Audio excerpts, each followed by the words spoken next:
Resident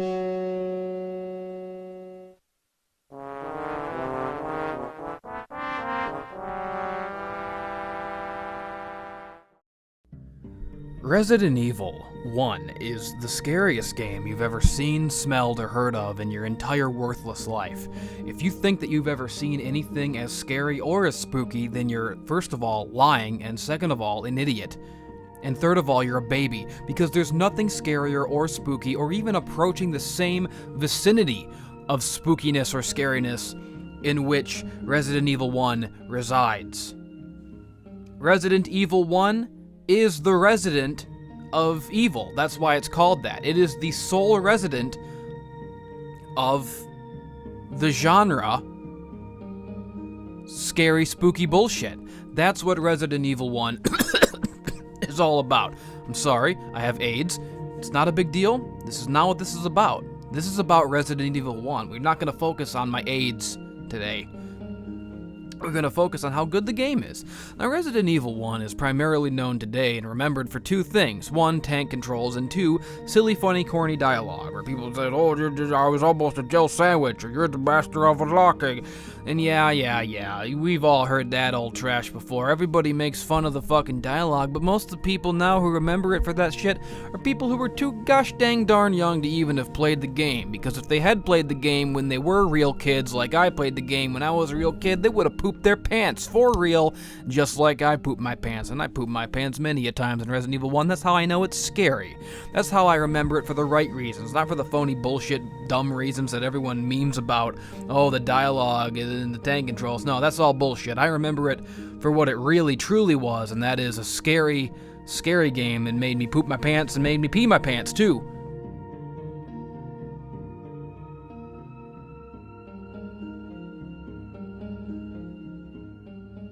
I mean, think about this, people. The hunters in Resident Evil 1.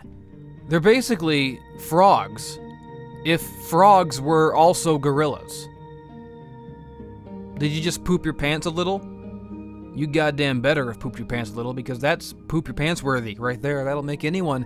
That would even make the president poop his pants. And the president's a brave man. He's a big old tall man. Donald Trump is a tall man. That's how I know that he's not afraid of a lot of things, but he's definitely afraid of the hunters in Resident Evil 1, because who isn't? They're scary. They're frog gorillas. I'm pretty sure Donald Trump is a tall man. Let me look up Donald Trump and see how tall of a man he is. I'm pretty sure he's like 10 feet tall or something. Something in the vicinity, something in the residence of 10 feet tall. You could say Donald Trump is the resident of being tall, just like Resident Evil is the resident of evil. That's what that whole thing is about. Let's see. Donald Trump. Where's fucking born? He was born in June 14th, 1946. 71 years old. He's an old man, but is he a tall man? That's what I want to find out. Let's see here. How tall is he? How fucking tall? It doesn't even say. It doesn't say anywhere. Weird. I thought Wikipedia would have that. I thought that Wikipedia had how tall people are. But I guess it doesn't. I guess you have to type in literally how tall is D. Trump. How tall is that man? How tall is he? 6'3". See, I was right. So he's a tall man. 6'3". You know that's a tall man. So you know that Donald Trump is a big and tall man. So you know that he's not afraid of a lot of things. We know that he's not afraid of fucking North Korea, because he fucking went over there and fucking solved their problems in like one day. You know, he's a brave man. He's a great man. We know that Donald Trump is not afraid of the global elites and the New World Order and the Illuminati and the puppet masters behind the curtains, because he's taking them all down. You know that Donald Trump's not afraid of scary things like government corruption. You know, he's draining the swamp. You know, he's taking down the bad actors, as he calls them. You know, so you know that he's not afraid of many things. You know, he's a tall man. He's a strong man. He's a brave man.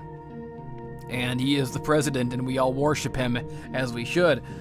But, even the great and noble Donald Trump is terrified of the hunters in Resident Evil 1 because they are frog gorillas. Think about all the powers of a frog. A frog can jump, it can leap, it can shoot its tongue out and grab you with its tongue,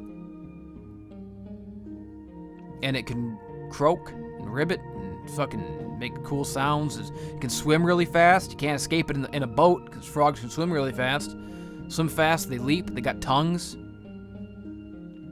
And then you think about all the powers of a gorilla. Power to beat you up.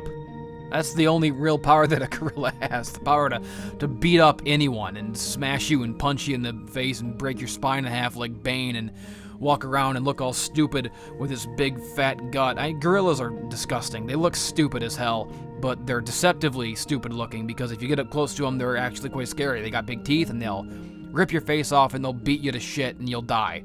So all the powers of a frog, leaping and swimming and shooting their tongue out really far and sticking to things and making their necks bulge up in big scary balls, and then combine that with all the powers of a gorilla, which is like being big and scary and beating the shit out of you. So you got the frog gorillas. And that's why Resident Evil 1 is pretty much the scariest game I've ever fucking seen in my life, you know? And not even just that. There's also the scary zombie dogs, the scary zombie men. There's also the scary zombie crows. There's like the weird fly monsters, the weird Jeff Goldblum Brundle flies that you fight later in the game when you get to the lab part. There's a tyrant, obviously, the final boss of the game. He's scary. Then there's the plant. What's it like? It's got like a number. The plant doesn't have like a name. It's got a number. I'm gonna plant boss Resident Evil 1. Let's see what that fucker's called. Let's do what that fucker's called right now. Plant 42. That's the big plant you fight. Resident Evil 1's great. I love Resident Evil 1. You play it as Chris or you play it as Jill, and it's like a whole different game either way, you know what I'm saying? And then they fucking added to that when you get to Resident Evil 2, and they made it like 4 games. You get to play as Leon or Claire.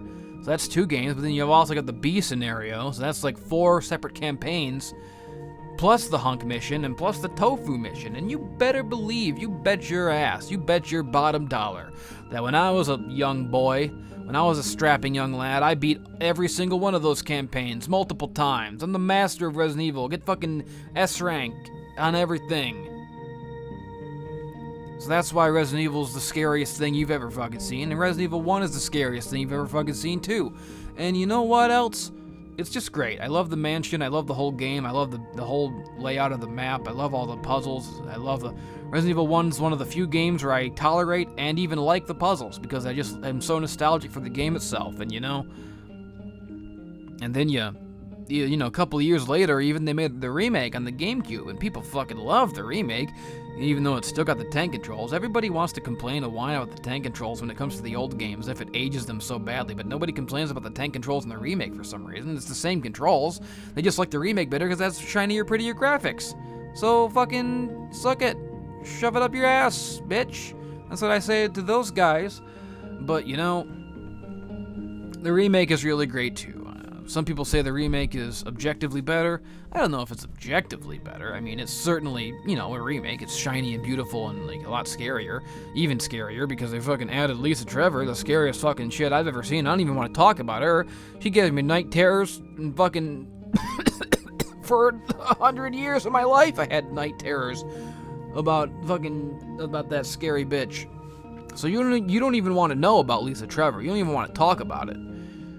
But Resident Evil 1's a great game. The remake is a great game too. There you go.